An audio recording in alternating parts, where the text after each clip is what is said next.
What's up, everybody? Welcome back to Hinging Gate. I am Jared. Rhyan here. And I'm Mark. And today we are going to be reviewing Power Rangers Hyperforce episode, 6, because, episode 7 kind of got canceled to next week, but we're still going to review that alongside episode 8 when it comes to that. Before we start, we hope that everybody in California is safe during this time with the fire. Oh. Yeah, I mean, it's an understandable reason why they couldn't film. So anybody in California right now that does watch this, please stay safe. And you guys got to evacuate ASAP. Thoughts are with us over here in New York. But yeah, let's get started. Got our trusty handy dandy Hyperforce notepad. Yeah. Alright, so now we are on episode 6. After this episode, there are 19 episodes left in the series. What do you guys think?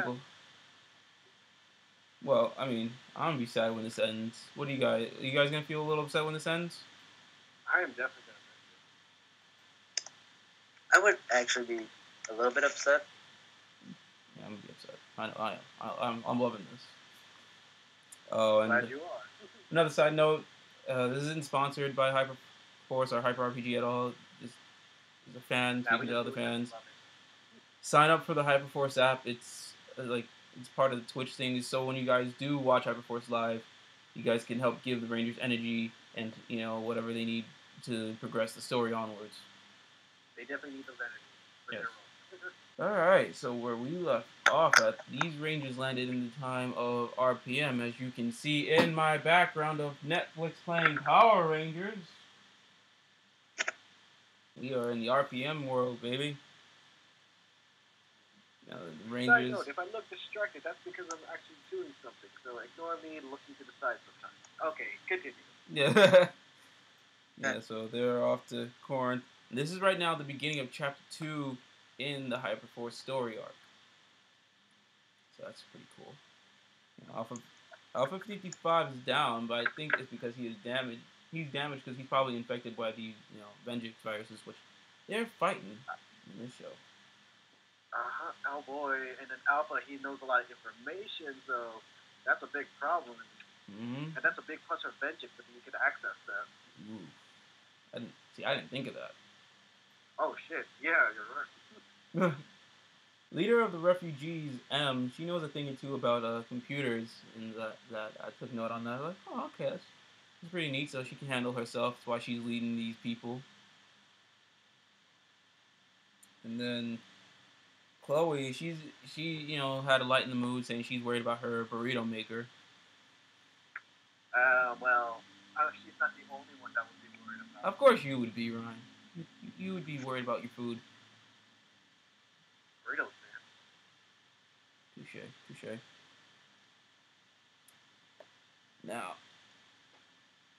to make sure they try to get some information on where they are and what time period they're in, Marv and Chloe decide to go play good cop, bad cop. Marv being good cop, Chloe being bad cop.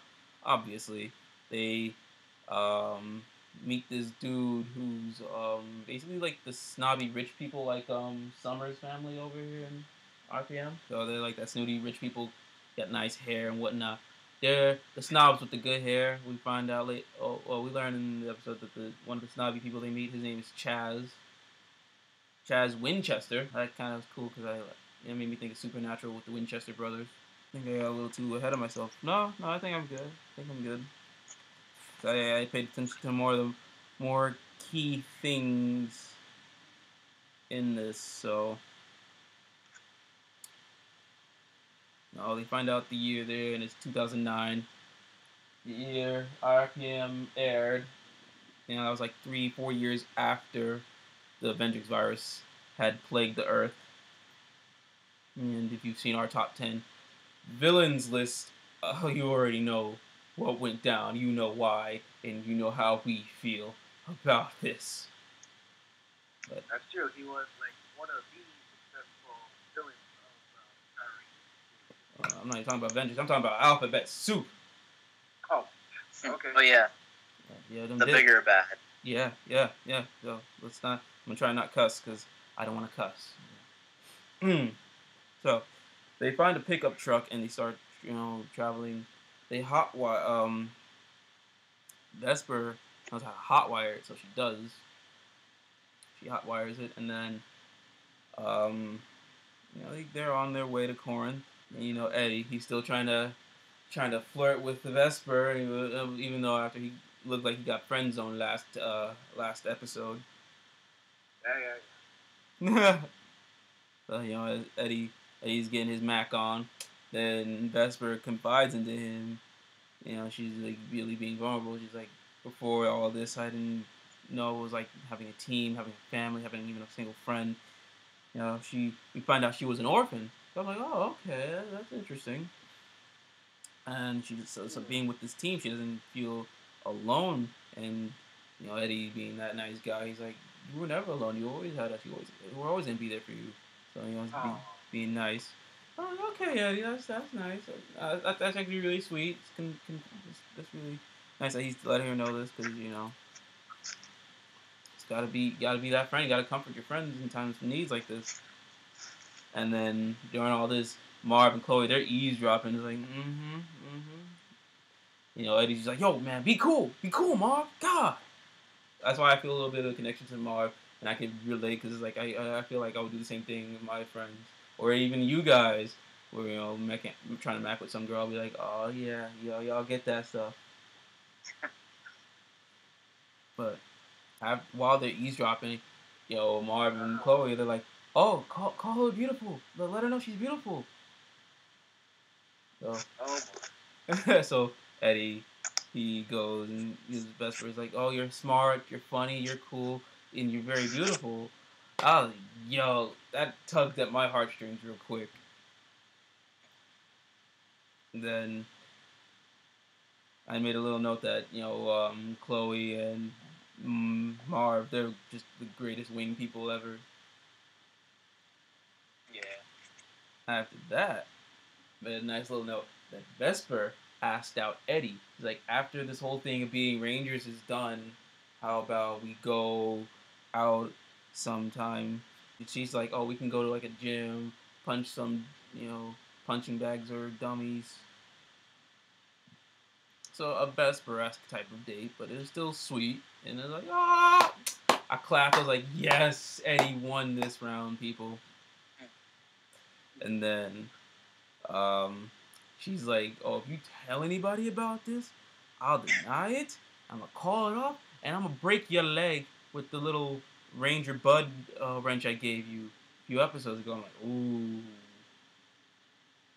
I mean, it's a win either way, right? Anyways, moving onwards, they had stopped in this abandoned town, this like little city or whatever, because there's a storm that was approaching, and while they're driving, Jack was sitting on this Geiger counter, noticing that the air that is surrounding Corinth is just polluted, which it is because of the virus, but it's also a nice little touch because in the Sentai series that RPM is based off of, go-onger, it's about pollution and whatnot. At least that's what the villains were about. They were trying to pollute the earth. Get a pollution president. They stopped at the city, which I noted down that the city is called Omega City. They stopped. There's a storm that was coming, was approaching them. It was approaching not that far from them, and they realized that Corinth is like a 2-day trip away, anyways. So it's like they got a ways to go. And then Vesper, really? Goddamn. Yeah, so Vesper, to lighten the mood, she used this pun. It was like, oh, this is intense. I forgot the wording of what it went with, but it was still pretty funny. So, if y'all aren't watching Hyperforce, you should really be watching Hyperforce, audience. So, Marv, Chloe, and Jack go and follow M into this rundown ice cream / gelato shop. To, because Jack suggests like, yo, we need to get these people somewhere hidden, like a tent. Like a tent won't work. Jack suggests, so he suggests something like a bank vault to shield them from like radiation, pollution, and all that stuff. The next best thing And they found. the grinders. Oh yeah, and we're gonna get to that, Marky. No, don't ruin it for everybody. But yeah, so I was like, the next best thing is the ice cream shop because in the back there's a freezer and you go the best thing. And, Ryan's face is all up in the camera. Oh, yeah. Give me a second. Shocker. There we go. So, Like I said, I'm distracted. so they found the freezer. The M suggests the freezer. Since they couldn't find the bank vault, Marv had trouble opening the door. Actually, poor Peter. Peter had such low rolls this game. I was like, oh, Peter. These people just like need to get on, give them those super mega ultra. Yeah, see, right help Peter out, help players out if they get low rolls, give them some energy so they can get better rolls because they got it handed to them this week. So we're gonna get to that. Get on, just tell them how blah blah blah. So Marv had trouble opening the door. Him and M got a good roll to use teamwork to open the door, and once they opened the door, it stank from rotting milk. Everything. Ugh, disgusting. If anything, there's a possibility of actually cheese in there. With dairy. Possibility of what?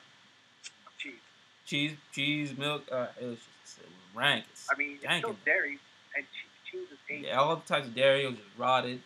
It was rotten, nasty. So they take out their hyper blade blasters to try and shoot this stuff away, so people would actually get in there. Because why would you want to be in there? Change lasers to burn. Mm-hmm. She whips it out. She tries this elaborate move to blast the foul-smelling sludge away.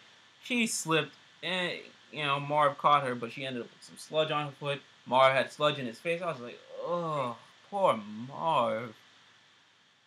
He always has to take one for the team, doesn't he? Mm-hmm. So after that, because of Chloe's little mishap, the room caught fire, and now it smelled like smoke and sludge. That was just ugh. So Vesper, so Chloe goes like, "Hey Vesper, I got sludge on my feet. What do I do?" Vesper and Eddie are chilling. Eddie's still trying to get some of his mac on. Vesper's like, Jack, Marv is there. You should wipe it on his back since he already got it on his face. I'm like, oh, what? Why, Marv? What do you do? One thing I forgot. Well, did we mention that they believe that they don't know they're in a parallel dimension, right? They figure it out, so. Kind of, sort of. They figure out they're in a different timeline. They don't know completely that they're in a different universe. At least not yet. Okay, because I remember back.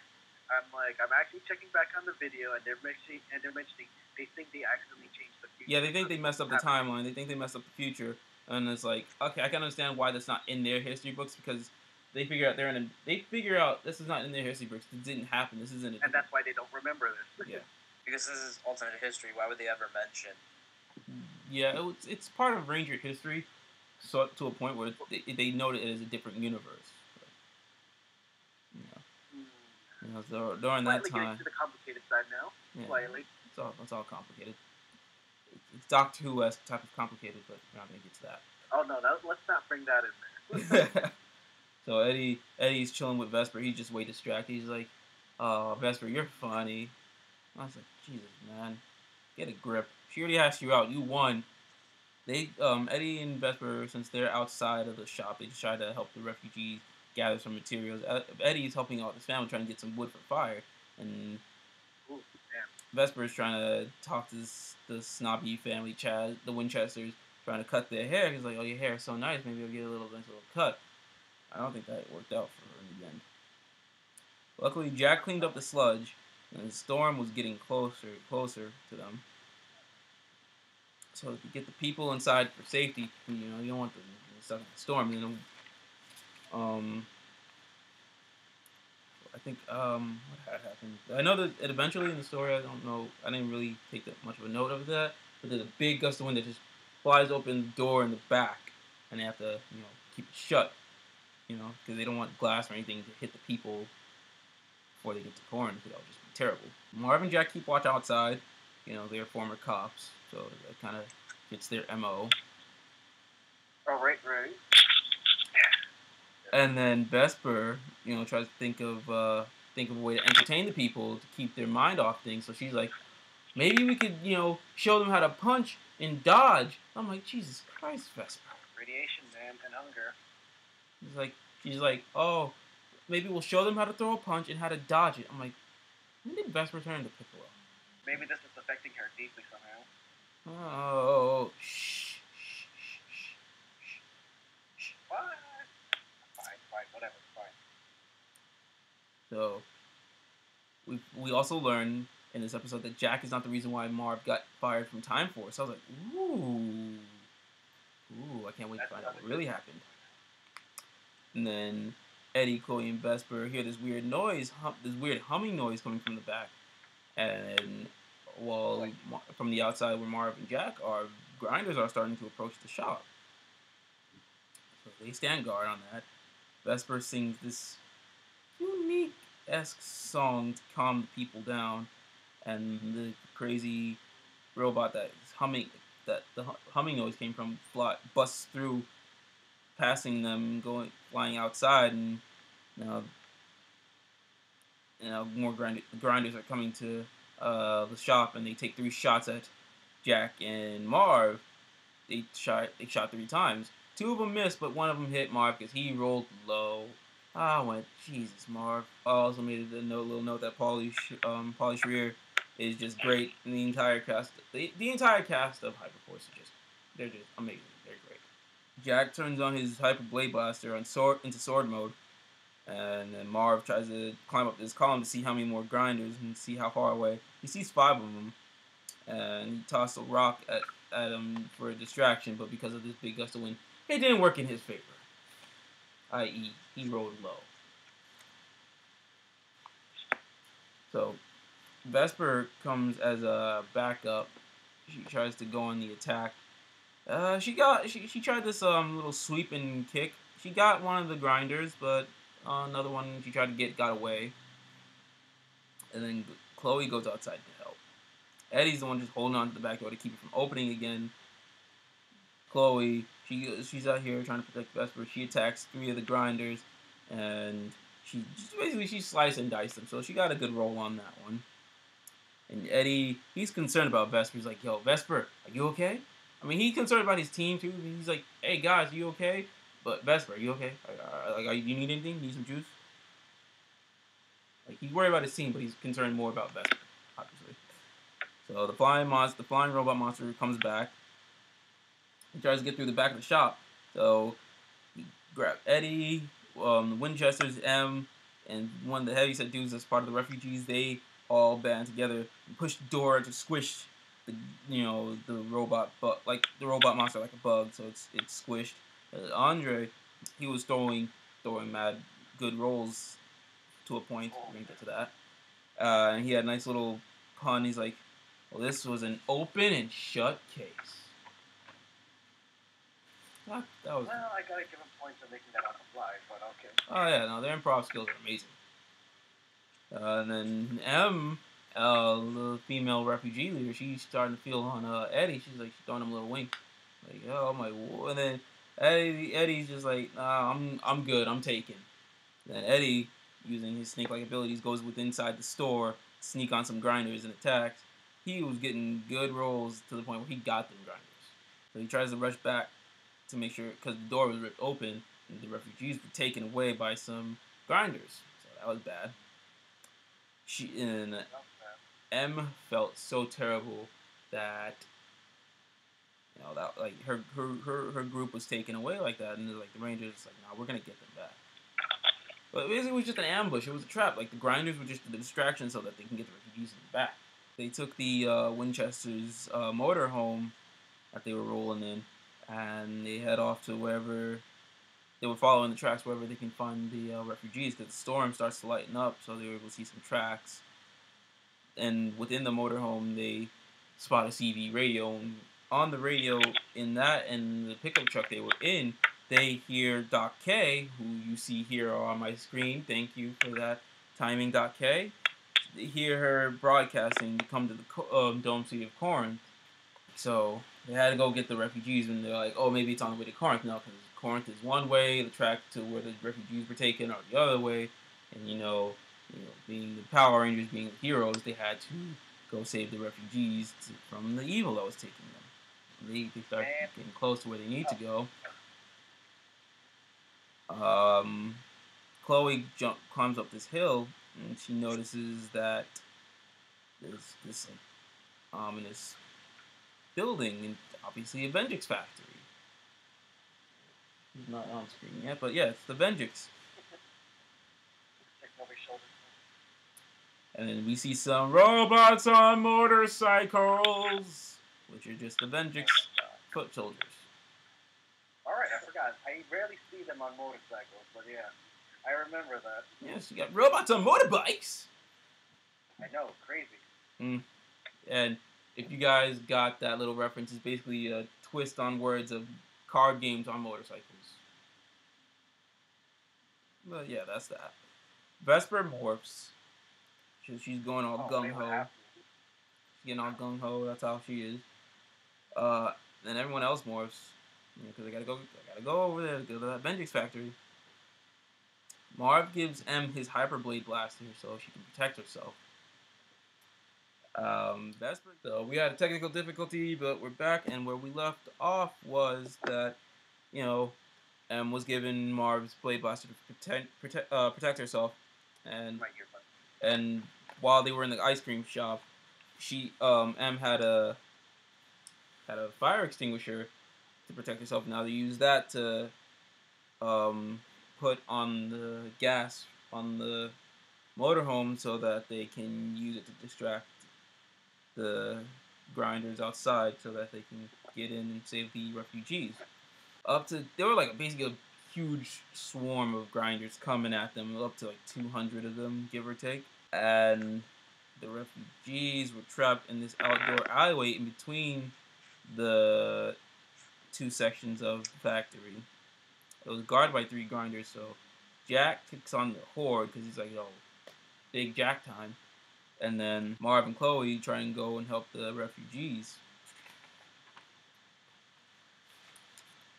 So Vesper, she was on her way off to the factory. Then this mysterious, ominous RPM villain comes and appears in front of her. Eddie tries to get to her defense, and it's noted that he might be the fastest ranger on the Hyperforce team. So that's pretty cool. Jack launched Eddie towards that ominous RPM villain just so he can rush to Vesper's defense. So Eddie's just running, and then Jack, with some Olympic-like stuff, chucks Eddie there. Eddie gets they was getting some good rolls, wata. Eddie gets to her, and he had this one quote. He says, "Sorry, Vesper already has a date." I went, "Oh, look at this guy right here." Eddie's coming in the clutch right there, but unfortunately it didn't work well enough where the villain still knocked Eddie back. Then he's creepily sensual touches Vesper's shoulder. Then he works his way to her neck. It was mad creepy. We're gonna reveal who this RPM villain is in a minute, people. We'll get to that. So she feels weak. She feels lifeless. She just feels done. And she feels like she's getting infected. Something in her blood is just making her boiled. Oh God. But crazy up here, people. Crazy. Alright. I think I know what might be happening. Yeah, you know what's happening. Do you know what's happening, Mark? Oh yeah, I do. Do you know what's happening, people? Well, for those who did watch. Pointing. Yes. Wait, where's my finger? There we go. So, she feels infected. She feels this rage building up, about to just come out. And she opens her eyes. It just glows red with rage. A la Naruto's Nine-Tails state. You see the red eyes. Before he goes 4 tails or some shit like that, if I can recall. Yeah, it was before he went 4 tails. You see all the red in his eyes. It's been a while since I saw that scene from Shippuden, but still stuck with me. That's what it made me think of when I saw this, when I was watching this. So she's been infected by the Venjix virus. You see Venjix right there? She got infected with that stuff. Damn you, Venjix! What timing? Mm-hmm. She's under this RPM villain's control. Unfortunately, the RPM villain that we're talking about has not appeared yet, because I'm on the earlier episodes. We're going to get to that probably next time. No, next time we'll get to that. So yeah, Eddie, he's just watching this go down. He can't believe it. He's like, oh my god, Vesper. No, not Vesper. So this villain, he orders her to take out the wrench, but I wrote down he wants her to kill Eddie. So things are getting serious, getting heated up. Oh my god. So and then here's where it's messed up. And the rolls, I want to see your reaction. Oh no. The rolls, she used a super and an ultra, and she already had a high attack, so she just swings her Cerberus axe. She uses the attack power from her Cerberus axe with a super and an ultra roll, and she rolled high, people. She rolled high. Oh my god. Eddie tries to defend himself. My god, it did not work. He got mollywopped. And then she rolls to make sure the damage sticks. She rolls 3 supers. Not 1, not 2, but 3. She's killing all their points, man. She's using all their points to attack Eddie, so it's like, it's hitting you right here. It's like, oh my god, I can't take it. She's stealing all the points. She's stealing the points to hurt Eddie. She is hurting Eddie. She's hurting us, the audience. She's hurting the players watching this go down. It's like, oh my god, Eddie, please, somebody save Eddie. I'm getting teared up right now because of that. Everyone's getting hit heavy now. Getting teared up. Whew, okay, getting. So, she's just straight up savage. Christina Vox, you were savage. So, Jack, he might be seeing what's going on, but he can't really get he sees the glimpse of, like, the villain. He orders Vesper to take out the Rangers one by one, starting off with Eddie. So, she takes her Cerberus axe, turns it into the Cerberus disc. As that happens, he reveals himself to be Kilobyte. If you guys watched, RPM, you'll know what we're talking about. Too bad it's not the same episode. Not, but oh well. So, she hit Eddie hard with that Cerberus disc. We gotta keep moving forward. Then we move over to Marv and Chloe. They use their little hurricane sweep attack that they, made up. Still doesn't work for them. It's like a 50-50 move that, it is what it is, but so that didn't work. So Chloe tries to use her bow and tries to take some shots at the grinders. It fails and hits the Winchester mom.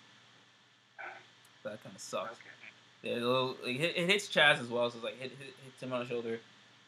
Clips the Winchester mom hair. They're bleeding. It's like they're not dying. It's like they're scratched up. They'll live. But they're a little scared, a little shook. It's like, okay, this is they're inexperienced, obviously. So that happened. Then the grinders tried to take a shot at Marv and Chloe. That didn't work for the grinders because the grinders are basically the stormtroopers of the Henchman universe in Power Rangers. And you see the grinders? See, they suck. Oh, they're like, what was it? So Jack heads over to Marv and Chloe. He's like he wants to protect Eddie, but he has to get to the civilians and protect Marv and Chloe. Marv checks in on Eddie on their morpher, on the communicator. He's like, Eddie, Vesper, is everything okay? Eddie's just like, Gah. And Vesper answers, I'll take care of Eddie. So ominous, just like, oh my god. Yes. So Jack attacks the grinders with a super roll. Whatever was left. Thanks Vesper. It worked out for him. All of them felt like dominoes. So, the Winchesters, they were still a little shook and scared because they're afraid that these Power Rangers. But Jack informs Marv that Vesper is the one who attacked Eddie. He's just like, look, from what I saw, it looked like Vesper really attacked Eddie. She's trying to kill him. And Vesper going, oh, she's lying to him. It's like, Marv, you shouldn't believe Jack. I think he's a little crazy. So Marv now has his gun pointed at Jack, doesn't know who to believe. He's like, okay, what's going on, Jack? Then this big cage falls around everybody, refugees and the remaining Rangers, except Vesper and Eddie. So they're out of the trap. So Killbite whips out his big double barrel gun and he points it at Eddie. So Eddie tries to dodge. Poor Andre. He was doing so well in his game until he started getting some low rolls. Game Master Malika just decimating him. And then Vesper again attacks Eddie. And then he tries to reason with her. He pulls out his Ranger Bud wrench. He's like, this is what you gave me. Didn't work. So Vesper tries to destroy the wrench and kill, but he just says, forget this, and just bam, goes at Eddie. He's knocked out. The last thing that Eddie said before he was knocked out was, I'm not letting go of this wrench. I'm not letting go of you. That was pretty heavy from Eddie. And Eddie's now unconscious. 2 grinders take him away to the factory. Eddie's trying to come to real quick before he's fully out cold. He's like, Vesper, look. And he's gone. So, it's over. Episode done, people. Yeah. That's it. So it's kind of like a 3-part thing. Oh my god, I don't know, man. I was just like, oh my god! They definitely need help from that. Yes, next week. Oh my god. I'm reeling. So yes, people, you better stay tuned for next week's episode because it was also announced on episode 6 again that RPM Gold, Jen, Mike Jin, he's gonna be in this episode. He's gonna be coming to the rescue. I'm like, yes. They need that help. Oh they need that help. Please. And he's so fun with Gemma too. Oh yeah, he's fun with Gemma, but I don't think that's gonna be working out for them. Yeah. So, such a good episode. We were always saying this needs to be a 30-minute series. Like, if anyway, you notice how we in our background is always Power Rangers on Netflix. This needs to be a series on Netflix. Oh, binge watch this in a single day. And binge watch it again and again, because that's how good this stuff is, even though it's just a tabletop RPG game. As a Power Rangers fan, I sit and watch it because it's so good. I want to play this game. But you guys play RPGs, so you guys are enjoying this show, right? Yeah, pretty much. Yeah. This show needs to be on Netflix, guys. I don't know. They just need to shorten down the highlights for each episode. Oh, don't worry, they can at least. I think they're doing good. They're doing really good with as long as they keep the story, the emotions, I'm just throwing all the money at them. Dude, the story, the emotion, it's getting me. It's getting me emotional. If they keep that is definitely a show bringer right there. Yeah, but I'm still hoping for when they actually release this version of the game to the public. If they know, we don't know. We don't. But until that, show it how to do it, but that's it. Yeah. So until then, just download the Hyper RPG Hyperforce app, so you guys can be a part of this every week as it airs, 6 to 9 p.m. Not Central Pacific Standard Time, which is in our New York time, 9 to midnight. But as us Ranger fans, we'll sit up and watch it either way. Every Tuesday, 6 to 9 Pacific Standard Time, West Coast hours. Stay tuned, because after we go, you guys are going to see some artwork from, some fan artwork from Hyperforce, from a few Twitter people who love Hyperforce as much as we do. Their Twitter handles are going to be in the description down below. Go check them out. Go check out their work. It is amazing. I cannot praise it enough, but you guys are going to take a look at their work in a minute. So, enjoy it. This episode gets another 5 out of 5 from me, Ryan. I want to say 4 because it's too much feels, man. I can't give it a 5 because it hurts me so much. It's a 5. I think 5 out of 5 because of because of all the feelings that's been happening. The emotions, the improv. The improv is amazing. Everybody did great. Oh god, good stuff. Good stuff again on Hyperforce. We'll see you guys again in 2 weeks with more Hyperforce of 7 and 8. Yeah, if you guys want, go check it out now on YouTube, or if you have a Twitch, subscribe to Hyper RPG. You can check Hyperforce. Watch all the first 6 episodes right now. Watch all their other stuff on Hyper RPG. They're great. I enjoy their stuff. This is not sponsored. I'm just a huge fan of their stuff. They're just awesome people and awesome content. Go follow. It's enjoyable. Until then, enjoy the artwork about to come up, and we will catch you guys later. Peace. Bye.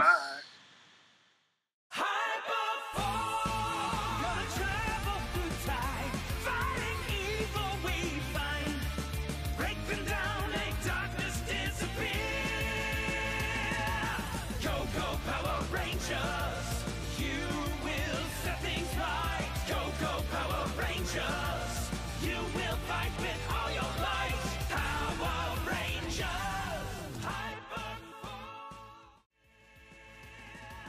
Go, go, Power Rangers.